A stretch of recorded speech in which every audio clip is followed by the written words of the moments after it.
Hey there, TRW crew, Matt Vassallo here with the Rhinestoneworld.com. So this TRW Stone Wizard tutorial is going to go over our contour spacing feature and fill-in box there. So this is normally going to be set at 0.0.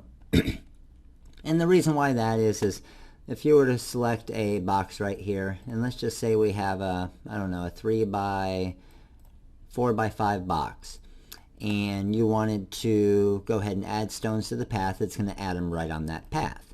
Okay?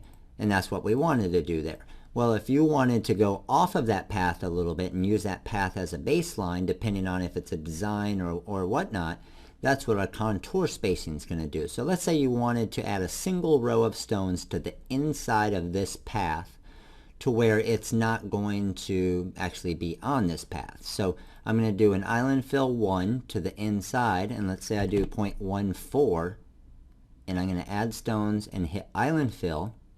See how it went off of that path 0.14 inches to the inside.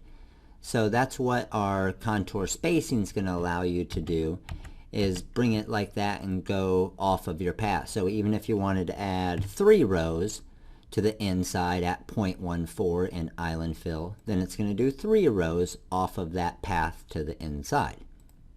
And you can also obviously do that with the outside. So let's say we do 1 to the outside at 0.14 and an island fill, then it's going to go to the outside of the path. So it doesn't matter what your path is, the contour spacing is going to go, and that's what's going to allow you, especially when you're working with heat transfer vinyls and things, if you have like a text that you want to do an outside fill on, or outside like kind of contour of stones around it.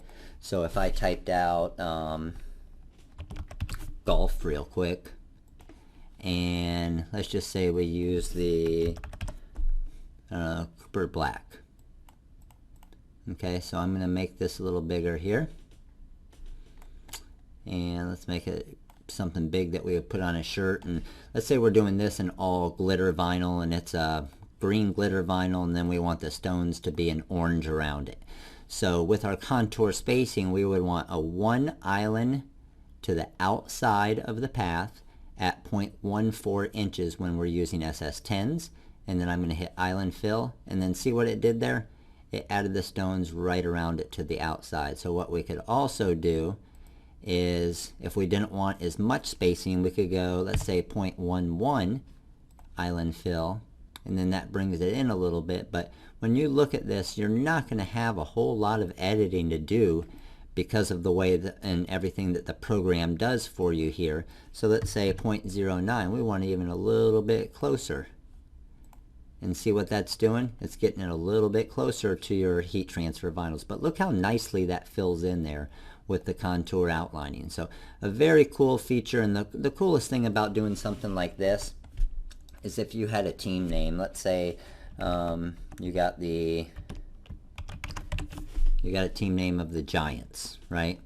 And we go to our fonts here. Let's go to our Cooper Black again. Let's make this a little bit bigger. Let's go to, 9.5 inches. And we're going to do the same thing. 1 island to the outside of an island fill. We're going to add stones, and we're going to go 0.09 to the outside of it and do an island fill. So see how cool that is? And then once it gets into there, it actually knows that that space is too small to fit into, so it doesn't even put stones there.